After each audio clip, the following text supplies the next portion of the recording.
Hello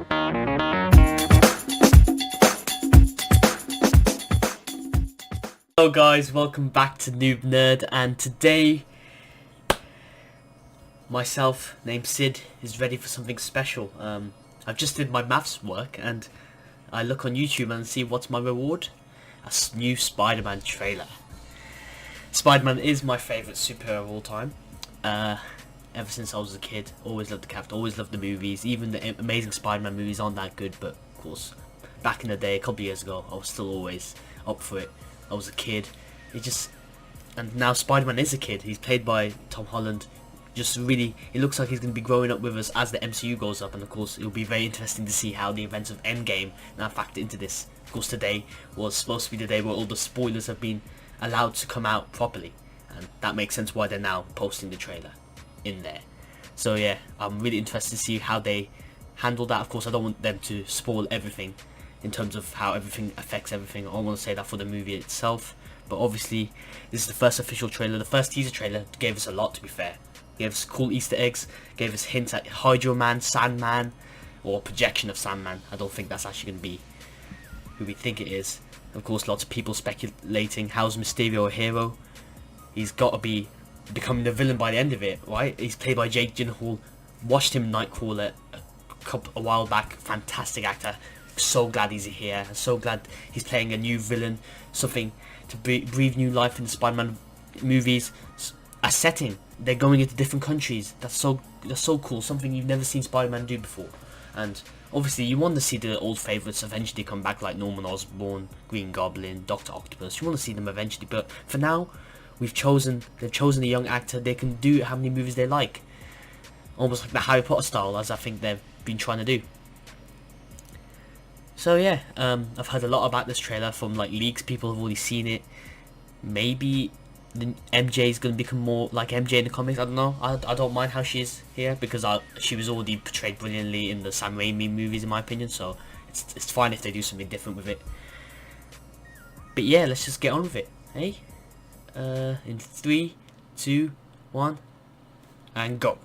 The Spider-Man Far From Home trailer is about to play, but if you haven't seen Avengers Endgame yet, stop watching. As I suspected, as many of us suspected. But if you have seen Avengers Endgame, enjoy the trailer. Thank you, Tom Holland. Everywhere I go, I see his face. Holy shit. Holy, they're going straight in. That's so cool. Yeah, I miss him too. The suit looks really good in that, actually. I don't think Tony would have done what he did if he didn't know that you were going to be here after he was gone. Yeah. Okay, the suit actually looks even better now. It's brilliant. You gonna be the next Iron Man now? Well, no, I don't have time. I'm too busy doing your job. Oh, I'm kidding. Look, keep up the good work. This is good. I am going on vacation. The CGI is top notch. The comedy is top notch. Spider-Man PS4 vibes. He's calling you. I don't really want to talk to Nick Fury. Why? Because if you don't talk to him, then I have to talk. I don't want to talk to him. You sent Nick Fury to voicemail? I gotta go. You do not ghost Nick Fury. Alright, Dorks. Definitely don't. We're just talking about the trip. I'm here in St. Marco Polo. Oh, I think MJ really likes me. that was when I first fell in love. When did you fall in love, Dad? You're a very difficult person to contact, Spider-Man. This is what happens when you ghost him. This is Mr. Beck. Quentin Beck. Someone like you on my world. Your world, Beck, is from Earth, just not ours. The snap to our hole in our dimension. What? You're saying there's a multiverse? We have a job to do, and you're coming with us. The leaks were right. They were right. It's fucking multiverse. There's gotta be someone else you can use. What about Thor? Off-world. Captain Marvel. Unavailable. Huh. I'm just a friendly neighborhood Spider-Man. With great power. Please, you've been to space. Please. You won't, Peter. I want to go back on my trip with the girl who I really like and tell her how I feel. MJ, I'm Spider-Man. No, of course I'm not. I mean, it's kind of obvious. Yeah. We ready. We may not be ready. Fair This enough. is my responsibility. This has to be a Mysterio trick. Sacrifice. It's not Dimensions. He's trying to make it look like it is. Who knew the fishbowl looked so good? The world needs the next Iron Man. You going to step up or not? This is sensational. This looks sensational.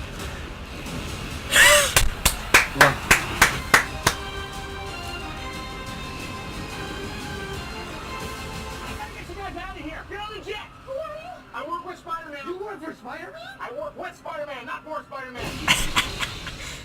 New plan.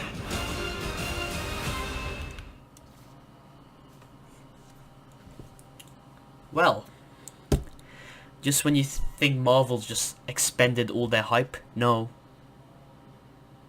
You get to see the ramifications of Endgame. That's great to see.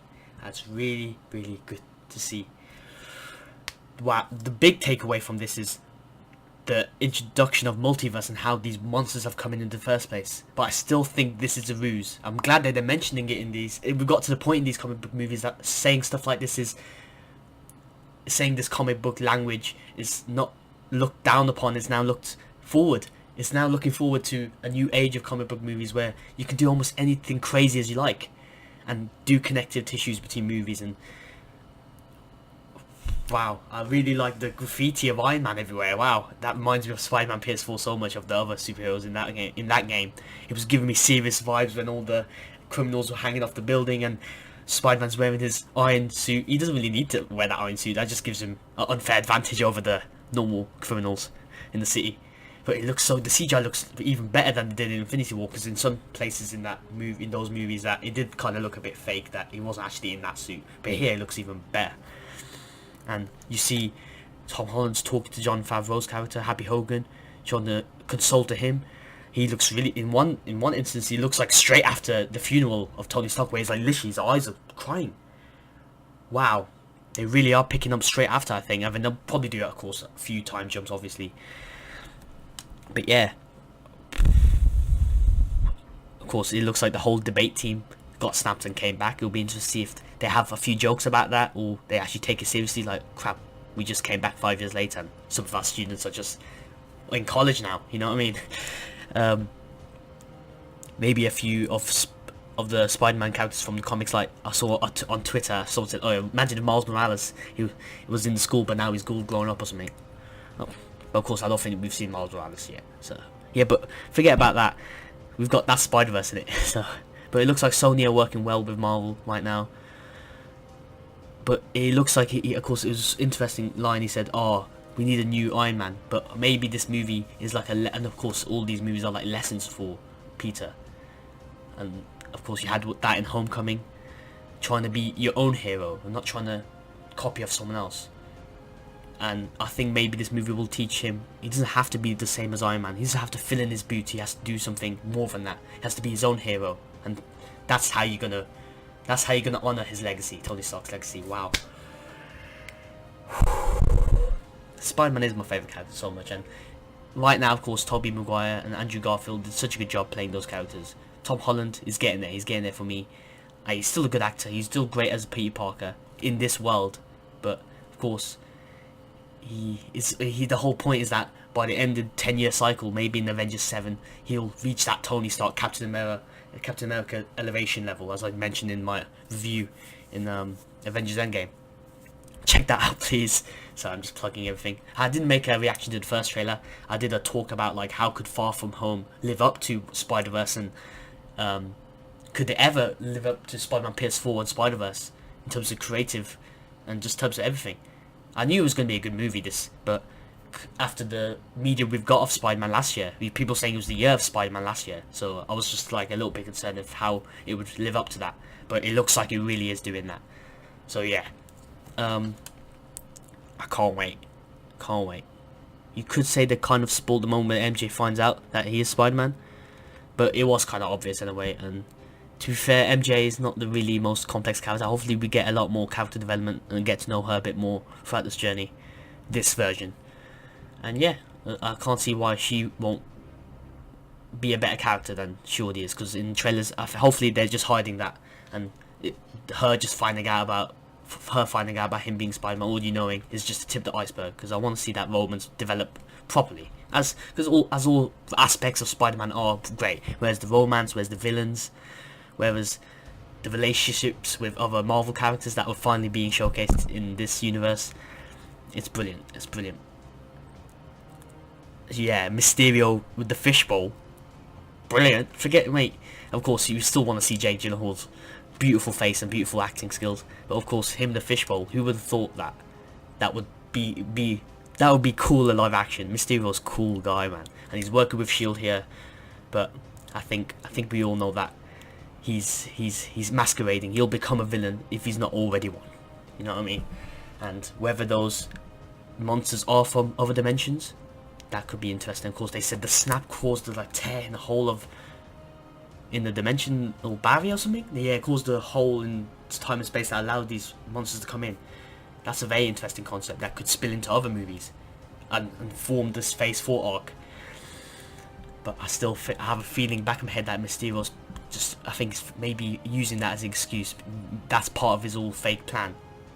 He's fooling everyone, I think. I don't know, or maybe there is some credence. Maybe he's using the dimensional thing as an excuse or something. But I don't know if that dimensional barrier breaking or something, whatever they're talking about, is truthful. Whether that's actually happening or if it's just a trick of Mysterio's visions. And he does look like Doctor Strange a bit with all his magic stuff, but that's what he's supposed to be. He's supposed to be making it illusion, giving illusions to giving it. Like, wow, it does. It really is. They're really leaning into the Doctor Strange similarities here. Wow. Yeah, and I like how that joke when he's like, "Where's Doctor Strange? Where's Captain Marvel? Where's all these guys?" Nah, Spider-Man. You have to step up here. Of course, he's your friendly neighborhood Spider-Man, but he always ends up somewhere bigger than where he thinks he should be, and that's cool. That's a cool thing. And Samuel Jackson's like, "Bitch, please." Hopefully we see loads of more jokes like that as well, but also serious moments, of course. The levity between the romance and also the relationship between Peter and Quentin Beck, Mysterio. Hopefully that develops so we're like, oh shit, if he does become a villain, when he does become a villain, it's impactful. You're like, no, he's so likable. Why did you have to do this? Why did you have to do that? You know what I mean? Yeah, I think that's everything.